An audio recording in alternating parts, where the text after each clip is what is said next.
ಆತ್ಮೀಯ ವೀಕ್ಷಕರೇ, ತಮ್ಮೆಲ್ಲರಿಗೂ ಸ್ವಾಗತ ನಮ್ಮ ಯೂಟ್ಯೂಬ್ ಚಾನಲ್ನಲ್ಲಿ. ಇಂದಿನ ಈ ಒಂದು ವಿಡಿಯೋದಲ್ಲಿ ಸರ್ಕಾರಿ ನೌಕರರ DA ಕುರಿತು ಒಂದು ಬಿಗ್ ಬ್ರೇಕಿಂಗ್ ಅಪ್ಡೇಟನ್ನು ತಮ್ಮೊಂದಿಗೆ ಶೇರ್ ಮಾಡ್ತಾ ಇದ್ದೀನಿ. ಬಹಳ ದಿನಗಳಿಂದ ಕಾಯ್ತಾ ಇದ್ದ DA ಕುರಿತು ಒಂದು ಲೇಟೆಸ್ಟ್ ಅಪ್ಡೇಟ್ ನೀವು ಸ್ಕ್ರೀನ್ ಮೇಲೆ ಗಮನಿಸ್ತಿರಬಹುದು. ಯುಗಾದಿಗೂ ಮುನ್ನವೇ ಸರ್ಕಾರಿ ನೌಕರರ ವೇತನ ಹೆಚ್ಚಳಕ್ಕೆ ಅನುಮೋದನೆ.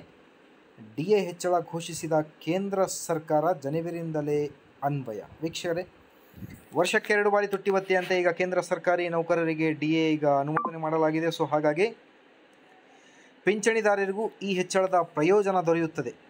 ಏಕೆಂದರೆ ಅವರ ಪಿಂಚಣಿಗೆ DA ಅನ್ವಯಿಸುವುದರಿಂದ ಆರ್ಥಿಕ ನೆರವು ದೊರೆಯುತ್ತದೆ. ಇದರ ಇನ್ನೊಂದು ಅಂಶದ ಪ್ರಕಾರ DA ಹೆಚ್ಚಳವು ಸರ್ಕಾರಿ ಖಜಾನೆಯ ಮೇಲೆ ಹೆಚ್ಚುವರಿ ಹೊರೆಯನ್ನು ಹೆಚ್ಚಿಸುತ್ತದೆ. ಇದು ಸರ್ಕಾರದ ಹಣಕಾಸು ನಿರ್ವಹಣೆ ಮೇಲೆ ಪರಿಣಾಮ ಬೀರುತ್ತದೆ. ತುಟ್ಟಿ ಭತ್ಯೆ ಎಂಬುದು ಸರ್ಕಾರಿ ನೌಕರರಿಗೆ ಹಣದುಬ್ಬರವನ್ನು ಸರಿದೂಗಿಸಲು ಮತ್ತು ಹೆಚ್ಚುತ್ತಿರುವ ಜೀವನ ವೆಚ್ಚಕ್ಕೆ ಅನುಗುಣವಾಗಿ ಅವರ ವೇತನ ಉಳಿಯುವಂತೆ ನೋಡಿಕೊಳ್ಳಲು ನೀಡಲಾಗುವ ಆರ್ಥಿಕ ಪ್ರಯೋಜನವಾಗಿದೆ. ಆದರೆ ಮೂಲ ವೇತನವನ್ನು ಪ್ರತಿ 10 ವರ್ಷಗಳೊಮ್ಮೆ ವೇತನ ಆಯೋಗ ನಿರ್ಧರಿಸುತ್ತದೆ. ಜುಲೈ 2024ರಲ್ಲಿ ಕೇಂದ್ರ ಸರ್ಕಾರವು DA ಹೆಚ್ಚಳವನ್ನು ಅನುಮೋದಿಸಿತ್ತು.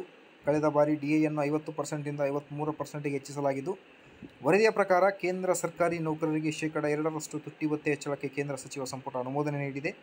ಈ ಮೂಲಕ 7 ವರ್ಷಗಳ ಬಳಿಕ ಅತಿ ಕಡಿಮೆ ತುಟ್ಟಿ ಭತ್ಯೆ ಹೆಚ್ಚಳ ಮಾಡಿದೆ. ಹಾಗೆ ಆಗಿದೆ ಅನ್ನೋದ್ರ ಬಗ್ಗೆ ಒಂದು ಲೇಟೆಸ್ಟ್ ಅಪ್ಡೇಟ್. ಮಾಹಿತಿ ಇಷ್ಟ ಆದಲ್ಲಿ ಪ್ಲೀಸ್ ವೀಕ್ಷಕರೇ, ದಯವಿಟ್ಟು ವಿಡಿಯೋನ ಲೈಕ್ ಮಾಡಿ, ನಮ್ಮ ಯೂಟ್ಯೂಬ್ ಚಾನಲನ್ನು ಕೂಡ ಸಬ್ಸ್ಕ್ರೈಬ್ ಮಾಡಿಕೊಳ್ಳಿ. Thank you.